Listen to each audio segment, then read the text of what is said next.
Good evening, sci-fi movie nerds, and welcome to another episode of the Sci-Fi Movie Guy. And this is weekly show number 7. Thanks for joining me today, and as always, we're going to get started right away with Star Wars news.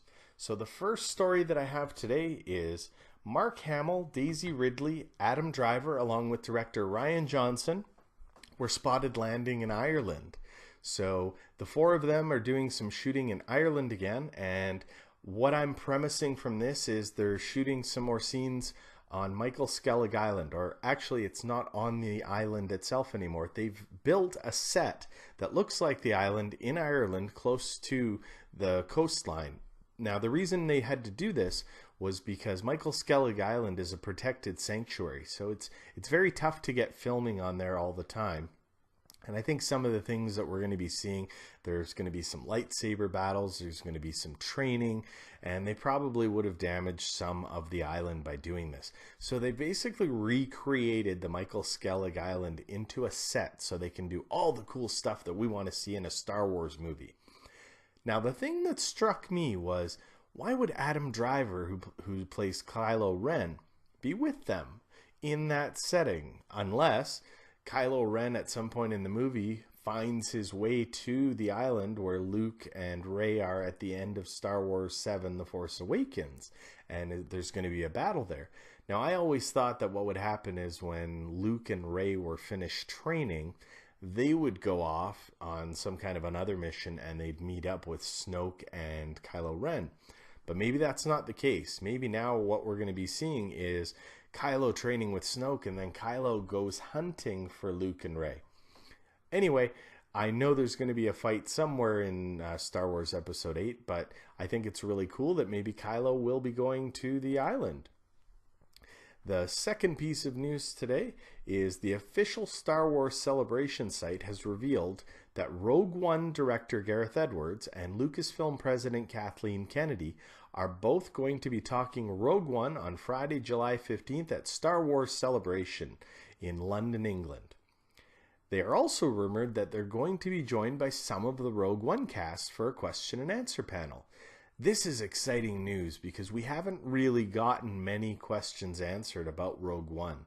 So if you're going to this, I'm very envious. I wish I could go. I'm in Canada, so it's a little far away from London, England, and I don't get my holidays during that time. But if you're going, I'm so excited for you because I also think that that's when we're going to get our first full-length trailer for Rogue One. And then it'll probably be released on YouTube the next day or a couple hours after that. So a lot of exciting things happening at Star Wars Celebration this year, especially more news about Rogue One. So I had an email this week from Stacy. I'm not going to say Stacy's last name. And she asked me, why do you think they didn't put Darth Vader in the first Rogue One teaser trailer? Well, I have a couple of theories. The first theory is they really want you to get attached to Felicity Jones' new character, Jyn Erso. She's a badass. And I think if you had have dropped Darth Vader in the Rogue One teaser trailer, people would have just focused on Darth Vader, and she might not have been shown as the star of this movie, which she is going to be. I really think that Darth Vader is going to have a couple of scenes throughout the movie, and then he's going to kick some ass at the end of this movie and kill a lot of people, and we're going to see Darth Vader in his prime fighting. But Jyn Erso has got to be the main character, and that's how they started it out with the teaser trailer. Now, I do think we're going to get Darth Vader in the full-length trailer that comes out in July.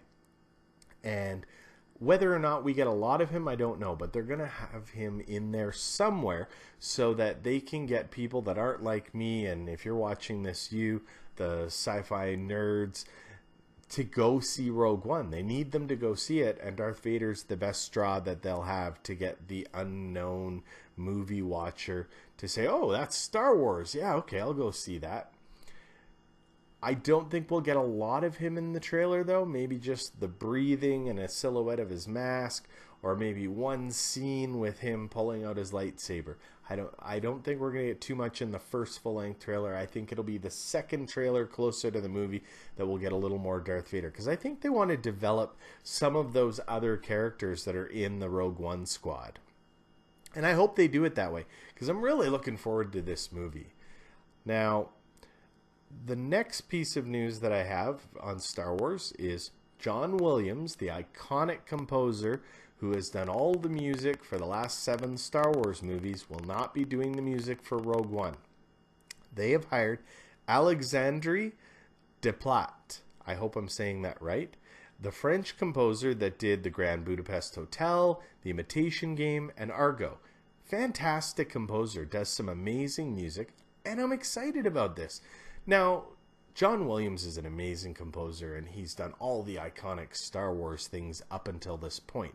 And I'm sure that Alexandre Desplat is going to be taking some of John Williams' music, like the Darth Vader theme for Rogue One, it'll be in there, and the overall Star Wars, but he's going to have his own take on it. And I think this is great because I love Star Wars music. I have all of the soundtracks on my iPod, and I listen to the music, you know, when I'm driving and different things, because it's really great music. But I'm looking forward to hearing a new composer's take on Star Wars, so it's an exciting move. Now, I think John Williams is probably still going to be doing the music for Episode 8 and Episode 9 as long as he's still alive. But they have to start getting some other composers into the Star Wars family, because he is getting up there in age and he's not going to be around forever. So it's good to get some other composers working on Star Wars and seeing the grandeur of these movies and what needs to be done. And hopefully they'll get a couple of different composers to do these Star Wars stories. Like, I hope they get an even different guy or girl to do the Han Solo standalone film, so that, again, you have some different takes on Star Wars music. So that's it for Star Wars news. And now we're going to get into sci-fi movie news. So our first story in sci-fi movie news is Kevin Feige, head of the Marvel Cinematic Universe, is in charge of making the new Spider-Man movie. So I reported a couple weeks back that Marvel and Disney had paid a lot of money to Sony so that they could do this. I was wrong. I'll happily admit when I'm wrong. What Sony has done, and actually I think Marvel approached Sony and they said, you know what, you guys just haven't done a real good job with Spider-Man. You did okay on a couple of them, but you haven't done a really great job. Let us take over the Spider-Man movie. We're going to use him in some of these Disney Avengers movies and Captain America movies, and you'll get royalties on it. Don't worry, you own Spider-Man. But let us make the standalone Spider-Man movie coming out, and you guys do the distribution, and we'll somehow share the profits. This is nice to see two studios working together to give the fan the best product that they can. I'm very happy about this. Now, if this movie does supremely well, Marvel's going to get all the credit. If this movie doesn't do all that well, Sony is not going to be happy, and they probably won't let Marvel do any more. But I think it is going to do well. Marvel does superhero movies so well. They do it much better than the DC guys at Warner Brothers are doing, with the exception of the Dark Knight, Christopher Nolan's movies. Those were pretty good. And I still think the Dark Knight is probably my favorite superhero movie out of all of them. But that doesn't say that they do great movies on the DC and Warner Brothers side. Like they do, Disney and Marvel do amazing movies. So I'm getting out of sci-fi movie news for just a second because I want to talk about TV for a minute. And Supergirl, the TV show, has been moved to CBS's sister station, the CW. So this means a few things for that show. First off, it's not going to be filmed in Los Angeles anymore. It's going to be filmed in Vancouver, British Columbia. I'm from Canada, so I'm really happy to hear about this. And that's where they film Arrow and Flash and DC's Legends of Tomorrow. So now, with them all filming in the same place, I think we're going to get a lot more crossover episodes, and I love those. My favorite Supergirl episode this year was the Flash crossover episode. Now, the thing you have to remember about this is Supergirl takes place on Earth 2, and Flash, Legends of the Universe, and Arrow all take place on Earth 1. So to get crossover episodes, I think we're going to need some, alternate transport like the Flash can do. He can travel to Earth 2 by opening those distortions. But I still think it's great that we will be able to get some more crossover episodes. What this will also mean is CBS doesn't have to pay so much to film in Los Angeles. So it keeps the Supergirl franchise alive for a bit longer. Now, it hasn't gotten the greatest reviews. I really like the show. I like the actress who plays Supergirl. She's a really great actress. I'm not too happy about Ally McBeal being, in this. She's not the greatest of actresses, but maybe they'll kill her off. It'll be great, and Supergirl will get a new boss or become the boss. Who knows? Speculation. But I like Supergirl, and I'm happy it's moving to the CW. There's a lot more that the CW can do with this in Vancouver with all those sets, and it won't cost as much, so the chance of it getting canceled are lessened. So back into movies again. Justice League Part 1, they've announced the villain that's going to be in Justice League Part 1, and the villain's name is Steppenwolf. This is the uncle of Darkseid. Now, this is a surprise to me because I thought Darkseid was going to be the villain for Justice League 1 because we caught a glimpse of his symbol in Batman v Superman, and I thought that's what they were setting up. But maybe Steppenwolf comes in first, and then maybe we'll see Darkseid right at the end of Justice League 1, setting it up for Justice League 2. We know Darkseid's going to be in one of those movies or both, but they're saying Steppenwolf is going to be the main villain in Justice League 1. This doesn't excite me a whole lot because I don't know a lot about Steppenwolf. What I read about him, he's a demon coming through ethereal planes. So they're getting really comic booky with this movie. And maybe that's not a bad thing. I'm going to reserve judgment until I see the movie. But DC has so many great villains that they could have pulled from that I don't think they needed to go this way. Now, I know that they're wanting to save a whole bunch of the iconic villains like the Joker and Penguin for the Batman standalone, but they could have maybe pulled one of them in, like Deadshot or someone like that. Maybe they still will, but it doesn't lend itself a lot to, Batman v Superman being just an okay movie for most people. I liked it. I gave it a 7.5 out of 10, but I hope they do Justice League right, and I hope this Steppenwolf villain is amazing, and I hope I'm wrong. So now we get into Fox has put a video on YouTube for the Independence Day 2 movie called The War of 1996, a United World News Special. And this video is amazing.